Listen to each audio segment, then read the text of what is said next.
After the time of Abimelech, a man of Issachar named Tola, son of Puah, the son of Dodo, rose to save Israel.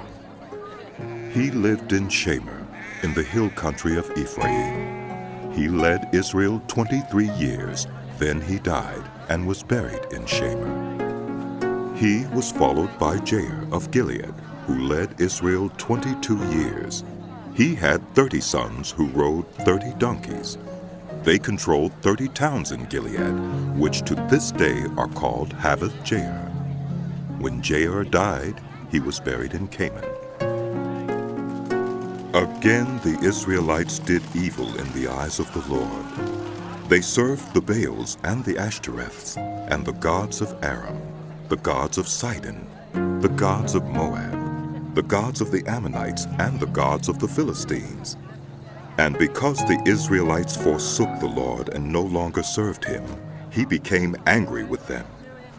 He sold them into the hands of the Philistines and the Ammonites, who that year shattered and crushed them. For 18 years they oppressed all the Israelites on the east side of the Jordan in Gilead, the land of the Amorites. The Ammonites also crossed the Jordan to fight against Judah, Benjamin, and the house of Ephraim, and Israel was in great distress. Then the Israelites cried out to the Lord. We have sinned against you, forsaking our God and serving the Baals.